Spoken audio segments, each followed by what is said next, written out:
The Miami Heat down 2-1. They seem to play better, though. And I know you covered the Eastern Conference Finals for TNT when they were the Heat and the Boston Celtics. So you see the resolve that they have. Obviously, they went up 3-0 in that series and then 0-3. But they seem to play better when their backs are against the wall. So what do you expect tonight? I mean, the Heat are going – look, the Heat figure out ways to win, okay, just like Denver. Now, you got to give Denver a lot of credit. They're one of the best team in the Western Conference. This team has been together. You add Bruce Brown and then KCP. That solidifies what they do. This Heat team, keep in mind that during the course of the year, they may have been top two teams that had lost games to injury. They didn't shoot the ball well. So they've been through so much through the course of the year that their resilience is the reason why they're always able to, after a loss, to come back. Now, keep in mind, I think it was the last 3 games.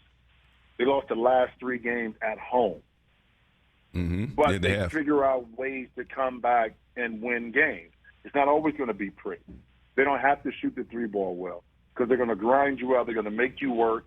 They're going to force you to have to play the shot clock. They're going to force you to have to play a physical brand of basketball, physical in the terms of what today's game is.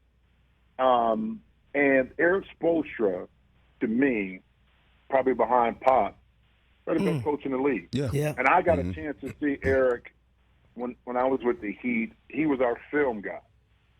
And I think what makes Eric special, just like a lot of coaches that come through this way, he was in the film room breaking down tape, so he got to see the game from a different perspective. He got to talk to different players and get their likes and dislikes and how to communicate with players. He talked to coaches. He talked to scouts. Mickey Erickson, the owner. So he got this full knowledge of not just the X's and O's, but how to communicate with players, how to communicate with other coaches, how to communicate with media, how to communicate with the ownership. And then you groom all that, put all that together. What he's been able to think about this early in his career, talking about, well, is he the right guy for the Heat?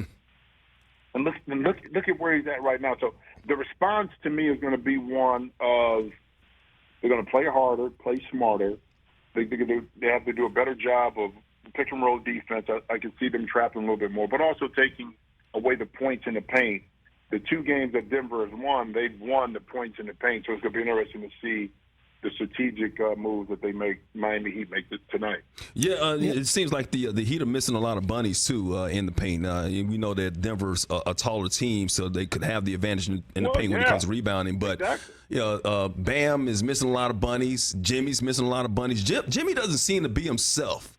I know he's still obviously the leader of the team, but maybe there's expectations because we expect playoff Jimmy, and even though he's scoring and at times he had a good first half the other night, we're not seeing playoff Jimmy. What we're used to seeing like we saw against Milwaukee. Well, but it's a difference. You give Denver a lot of credit because they have positional size, meaning that even with switches, Jimmy doesn't have the advantage. Even against a Jamal Murray, Jamal's still 6'4". You see what I'm saying? It's different than, maybe a different kind of switch. So give the Denver Nuggets a lot of credit. One, we didn't talk about them, how good they can be defensively, but they've influenced the way that Miami attacks the basket because of that size.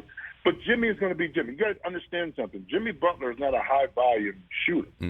Okay, he's going to pick and choose his spots. He wants to set his teammates up, get them involved, and when it's time for him to do his thing, that's when he'll do it. So he's patient in his delivery of offense. He's not going to force the situation. He's not going to force shots if he's not going. But I can see Jimmy being, I think, more aggressive in the game, and I think in the third quarter, fourth quarter, he'll come around and he'll figure out ways, along with the coaching staff, to kind of get his money on when he needs to. Catch the Rich Eisen Show every single day on the Roku channel, 12 to 3 Eastern, for free.